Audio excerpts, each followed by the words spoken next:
جس طرح وضو کے 6 ارکان اور 6 فروض ہیں، اس طرح وضو کی کچھ شرائط بھی ہیں۔ علماء نے دلائل کی روشنی میں 10 شرائط کا تذکرہ کیا ہے۔ وضو فائدہ کس کو دے گا؟ جو مسلمان ہے۔ اسلام اس کی پہلی شرط ہے، عقل دوسری شرط ہے، مجنون پہ تو کوئی وضو فرض نہیں، والتمییز، اور اسی طرح اتنی انسان کی عمر ہو جس کو ہم بالغ کہہ دیتے ہیں، یا بالغ نہیں تو کم از کم تمیز کر سکتا ہے پاکی اور پلیدی کی۔ اور چوتھی شرط نیت نہیں تو وضو ہوگا ہی نہیں۔ استحباب کا مطلب یہ ہے کہ اس وقت تک جب تک کہ طہارت مکمل نہ ہو جائے اپنی نیت کو توڑے نہیں۔ اور استنجا کرنا یہ بھی وضو کی شرائط میں سے ہے، اور اسی طرح پانی کا پاک ہونا یہ بھی وضو کی شرائط میں سے ہے، اور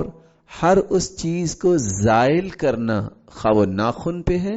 یا جسم پہ ہے، جو رکاوٹ بن جائے کہ وضو کے اعضاء تک پانی نہیں پہنچ رہا، یہ بھی اس کی شروط میں سے ہے۔ اسی طرح نماز کا وقت ہو جانا، دخول وقت علی من حدثه دائم لفرض، جو بے وضو ہو گیا ہے جب تک وقت نہیں ہے اس وقت تک اس کی شرط پوری نہیں ہوگی۔ رسول اللہ صلی اللہ علیہ وسلم کے مختلف فرامین میں سے استقصاء کرتے ہوئے علماء نے ان 10 شروط کا تذکرہ کیا ہے۔ اتفاق سے چونکہ ان شرائط کا اور اس طرح کے معاملات کا علم سے تعلق ہے،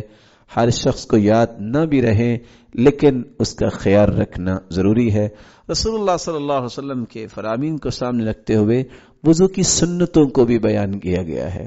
جس طرح 10 شروط ہیں اس کی سنتیں بھی ہیں۔ مسواک کرنا یہ سنت ہے۔ رسول اللہ صلی اللہ علیہ وسلم کا فرمان آپ نے سنا ہوا ہے، صحیح بخاری کی روایت ہے،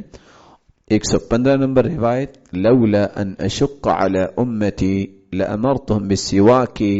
عند كل وضوء، اگر امت میں مشقت کا خوف نہ ہوتا تو میں ہر نماز پہ وضو کا حکم دیتا، لیکن مشقت کی وجہ سے اس کو واجب قرار نہیں دیا بلکہ اس کو سنت ہی رکھا۔ غسل الکفین فی اول الوضوء، وضو کی ابتدا میں دونوں ہتھیلیوں کو دھونا یہ وضو کی سنتوں میں سے ہے۔ ہاں اگر انسان بیدار ہوا ہے نیند سے تو پھر ہاتھوں کو دھونا واجب ہے، جیسا کہ آپ پچھلے دروس میں سن چکے ہیں کہ جب انسان بیدار ہو نیند سے تو اسے پہلے اپنے ہاتھوں کو دھونا چاہیے، پھر وضو کرنا چاہیے،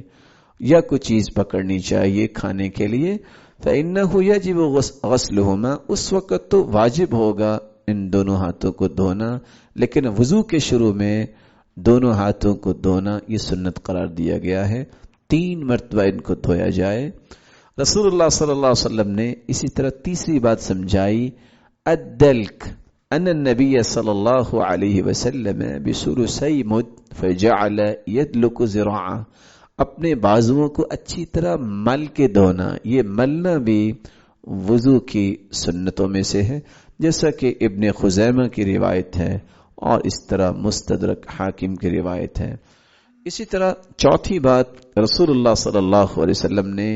وضو کے اعضاء کو 3 مرتبہ دھونا، یہ بھی سنت ہے، جیسا کہ حمران کی روایت آپ سن چکے ہیں، عثمان کی روایت اور عبداللہ بن زید کی روایت سن چکے ہیں۔ اور یہاں رک کے یہ بات سمجھنا ضروری ہے کہ آپ صلی اللہ علیہ وسلم نے اکثر اوقات وضو کیا تو کیا کیا؟ توضأ ثلاثا ثلاثا، آپ نے 3 مرتبہ ہر عضو کو دھویا جو وضو کے اعضاء ہیں۔ اور روایت کے الفاظ یہ ہے انہ توضأ مرتين مرتين، آپ نے بس اوقات وضو کرتے وقت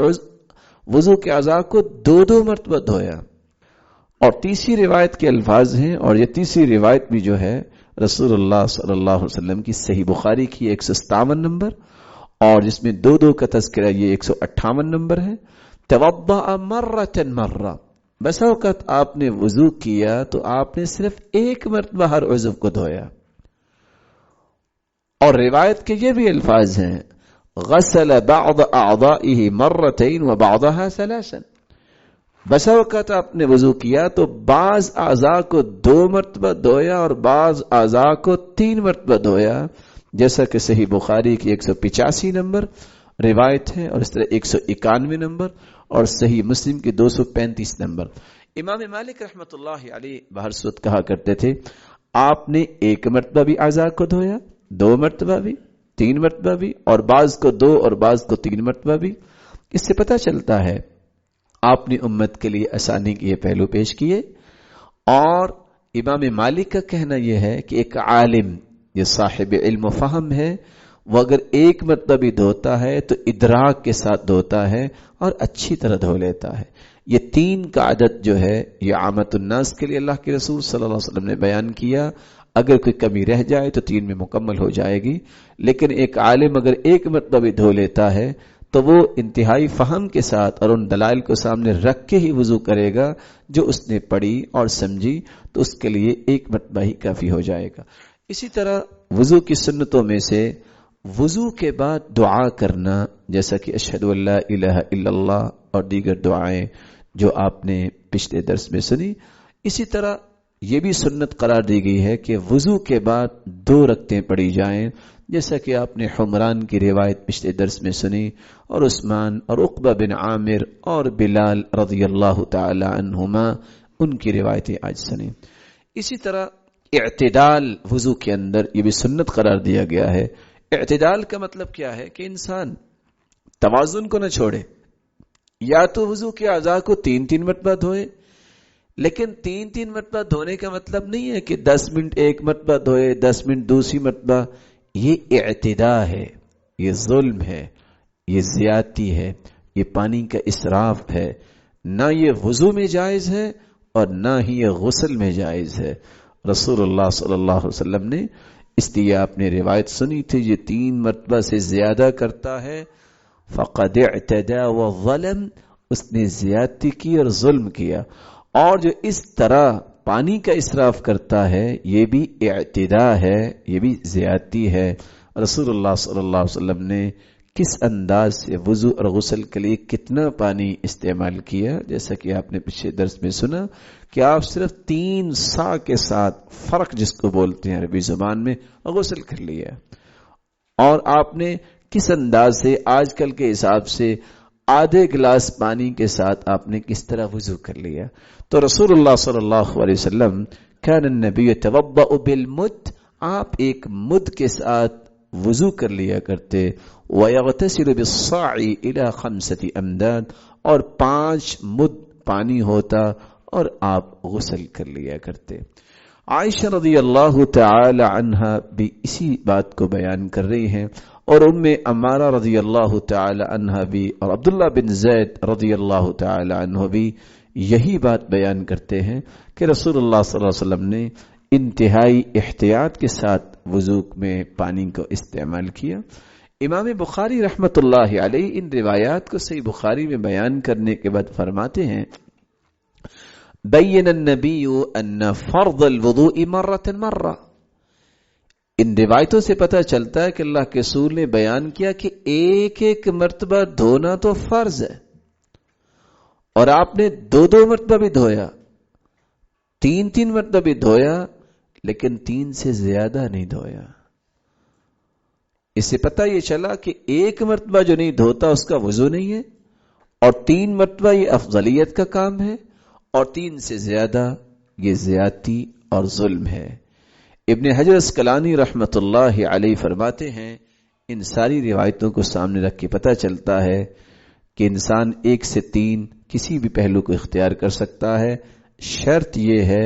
کہ اس کے وضو کے اعضاء اچھی طرح دھو دیے جائیں۔ رسول اللہ صلی اللہ علیہ وسلم کے بارے میں میمونہ رضی اللہ تعالی عنہ بیان کرتی ہیں قام النبی،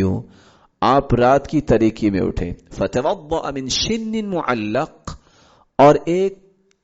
چھوٹا سا برتن لٹکا ہوا تھا جس میں پانی تھا، وضوءا خفیفا،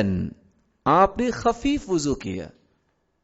کیا مطلب؟ بہت تھوڑے پانی کے ساتھ 1 مرتبہ آپ نے اپنے اعضاء کو